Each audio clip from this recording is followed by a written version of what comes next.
Hello, I'm Nicholas Oswald, and in this video I'm going to break down the initiative and referendum process in Arizona, what they are, how they work, and why they actually matter. These two tools are a core part of what's called direct democracy, and what that really means is that everyday citizens, not just elected officials, have the power to directly influence laws and policies. Arizona is actually known for having a pretty strong direct democracy system, so understanding initiatives and referendums gives a really good look at how citizens can stay actively involved in the government. So let's define each one clearly.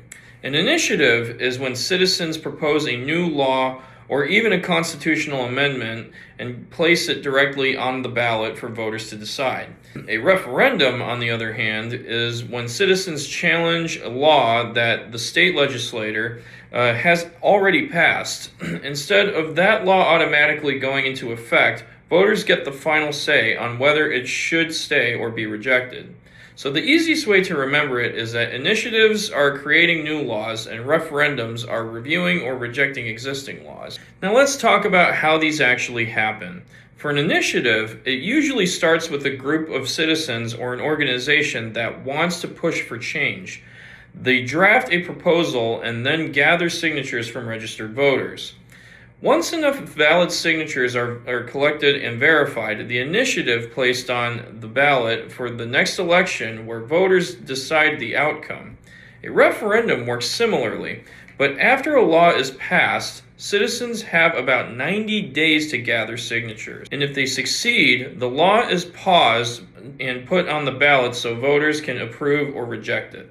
Both initiatives and referendums depend heavily on citizen participation.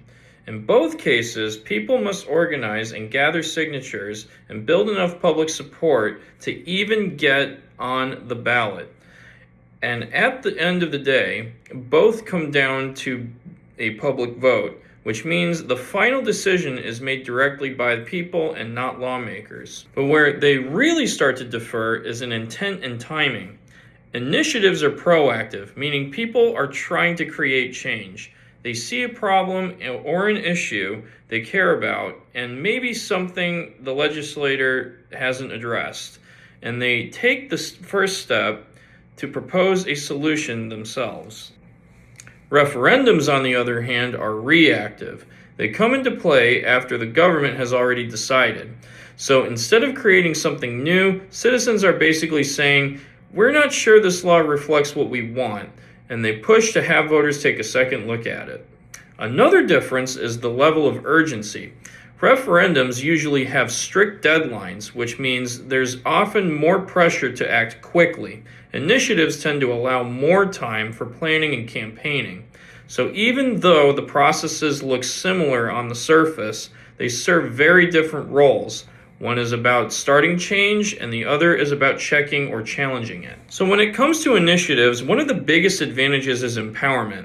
It gives ordinary citizens to step in when they feel like their representatives aren't listening or acting.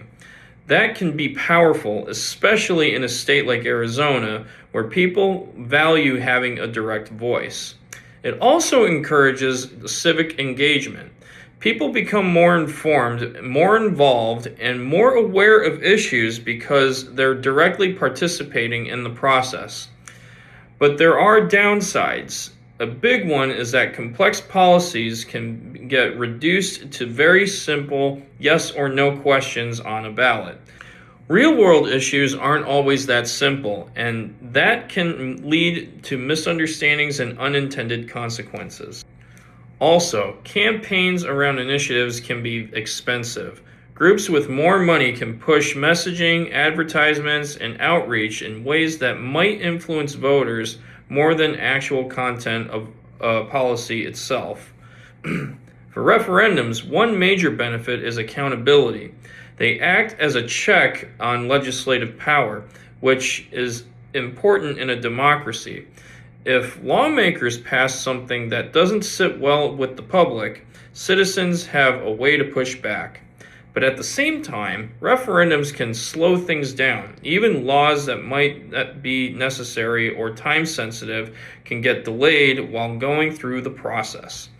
And just like initiatives, referendums can also be influenced by funding, media coverage, and voter turnout. If fewer people vote, the outcome might not fully represent the entire population. So overall, both tools are powerful, but they're not perfect, and how they're used really matters. So when you connect all this back to Arizona's system of government, it really highlights how important direct democracy is to the state. Arizona was built with the idea that citizens shouldn't just vote every few years and then step back. Instead, they should have ongoing opportunities to shape laws and policies directly. That's exactly what initiatives and referendums do. They give people a way to stay involved and beyond just electing representatives. In a way, these processes act like a balance. We still have a representative democracy where elected officials make decisions, but initiatives and referendums give citizens a way to step in when they feel like those decisions don't reflect what the public wants. So it's not just having power, it's about maintaining a system where the government stays connected and responsive to the people over time. So overall, initiatives and referendums play a really important role in Arizona's political system. They give citizens a direct voice in creating laws, challenging decisions, and holding government accountable.